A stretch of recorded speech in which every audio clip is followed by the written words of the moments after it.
Dites les gars, vous savez, j'avais carrément oublié de vous le dire, hein, mais récemment, j'ai eu un type qui m'a grillé ma priorité. Le gars s'arrête, ouvre la fenêtre et m'appelle en criant Nico Mouk. Donc, bah moi, je lui ai répondu non, non, non, c'est pas Nico, moi, c'est Jou, tu te trompes. Et je me suis barré. Voilà. Même ma femme était morte de rire. Bon, direction TPMP pour les petites news actu du jour. Nous allons commencer, voilà, après cette superbe anecdote. Voilà, non, non, non, non, je le redis les gars, je ne m'appelle pas Nico Mouk. Moi, c'est Jou. Allez, checkons ça ensemble. N'oublie pas, petit like et commentaire pour le soutien, la force et le référencement. Donc là, il y a 3 actus qui se suivent. Bah, c'est génial. Pas besoin de timecode. Écoutons ça. Des dealers proposent de la drogue à 2 policiers en civil. C'est incroyable, ça. Ouais, ils ont pas... Ça s'est mal passé. Mauvaise pioche, comme on dit. Mauvaise pioche, comme on dit. Ils sont tapés à la mauvaise porte. Ils étaient au mauvais endroit au mauvais moment. Donc effectivement, 2 policiers en civil étaient dans un bar rue de la Préfecture à Nice, c'est dans le Vieux-Nice, en plus à 2 pas du palais de justice. 2 pas du palais de justice. Et ils sont avec 2 copines qui sont policières également, ils sortent du bar et ils sont, les 2 policiers sont interpellés par un individu qui leur propose d'acheter du cannabis. De la schnouf. De la schnouf.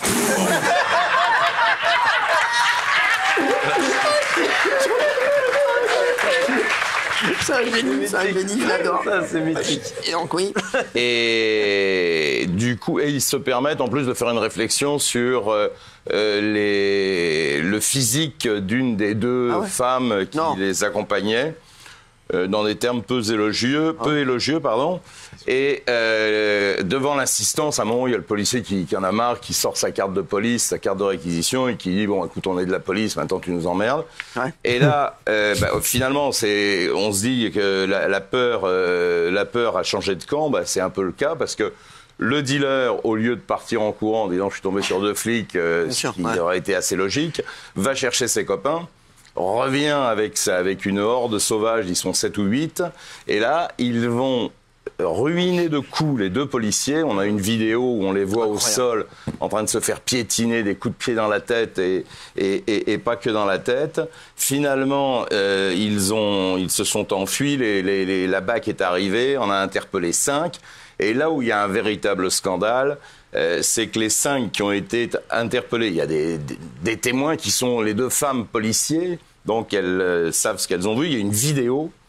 Le parquet avait requis le mandat de dépôt, c'est-à-dire la prison, et le juge de la liberté de la détention a considéré que c'était pas utile de les mettre en prison. Donc on les a remis en liberté et ils sont convoqués pour demain. On va attendre le prochain ministre de la Justice avec impatience également. Ils doivent être jugés demain devant le tribunal, mais c'est pas sûr qu'ils viennent. Incroyable. Voilà. Incroyable. Gilles Verdez, avant de parler de la Starac, parce qu'il s'est passé un truc en exclusivité. Comment voulez-vous que ça aille, les gars? C'est incroyable.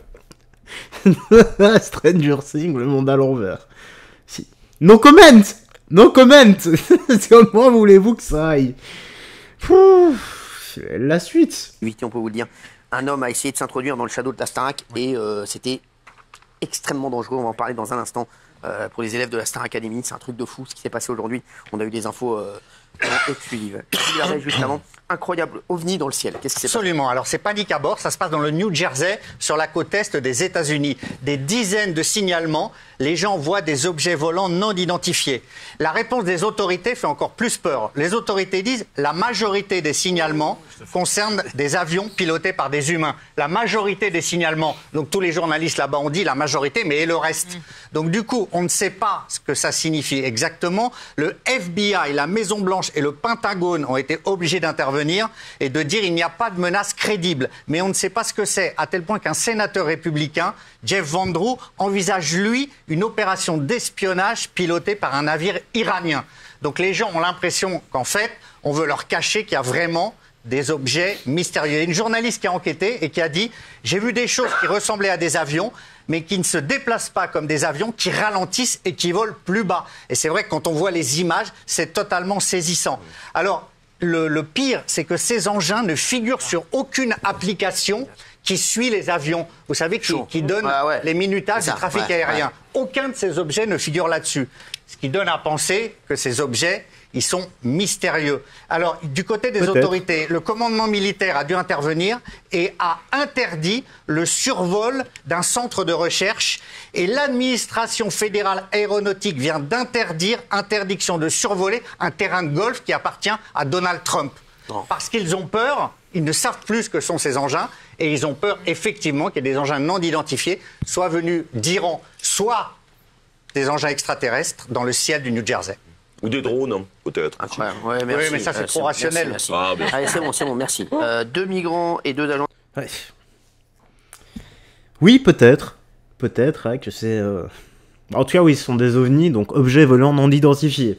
Ah, ça veut pas... OVNI, ça veut pas dire que c'est d'origine extraterrestre. Maintenant, imaginons que ça l'est. Ça remettrait énormément de choses en question. Vraiment beaucoup. Ah, si ça l'est, ça foutrait un peu le bordel sur Terre. Maintenant, attention. Hein. Vous savez très bien, les gars, on adore détourner notre attention. On nous montre à gauche parce qu'il ne faut surtout pas regarder à droite. Je dis ça, je dis rien. Voilà. Cogite là-dessus. Et tu diras, ah, Jou, voilà, il y a matière de réflexion. Mais j'espère, en tout cas, hein, j'espère qu'il y a matière à réfléchir. Et que je ne dis pas que des âneries. Hein. Allez, la suite. De sécurité tués à Dunkerque. 5 morts et pas de raison. C'est à peu près ça le résumé. Ça se passe samedi 14 décembre, vers 15h. C'est pas drôle, là, ça. On avait fait la petite mise actu dessus. Un homme, Paul, est avec sa femme, il est chez lui, il est chef d'entreprise.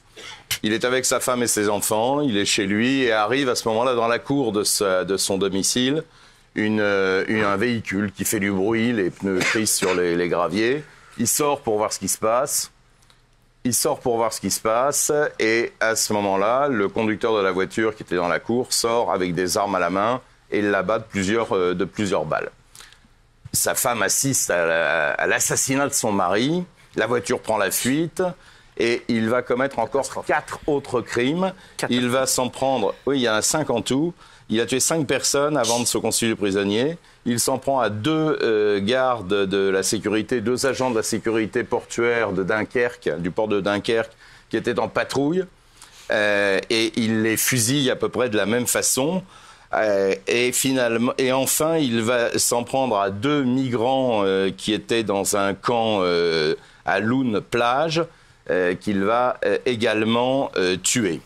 Là, on ne voit pas forcément de lien avec les 2 dernières victimes. En revanche, la première victime, celle qui est assassinée dans sa cour, était son ancien employeur, il avait été licencié. Et les 2 agents de sécurité, il avait eu l'occasion de travailler avec eux. Il s'est donc constitué prisonnier, pas sûr qu'il jouisse de toutes ses facultés mentales, et il est évidemment incarcéré. Il a été incarcéré à la suite de ces 5 crimes. Merci. Gilbert Montagnier. On s'en fout de Gilbert Montagnier et tout le bordel après. Oui, bah c'est le minimum, être incarcéré après tout ça, normalement c'est réclusion à vie. Que t'aies des circonstances atténuantes ou pas, là c'est de la simple vengeance sur les 3. Maintenant le dernier, voilà, 2 migrants comme ça au hasard, c'est possible que ça soit un crime raciste.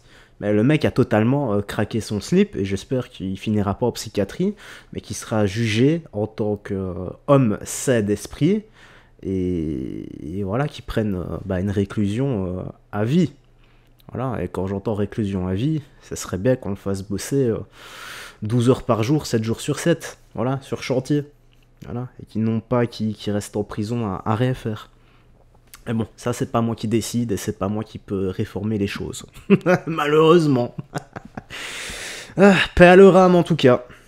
Ouais, c'est tout ce que je peux dire, surtout à la famille là qui a assisté au meurtre du papa du chef d'entreprise. Ah, ça doit être horrible.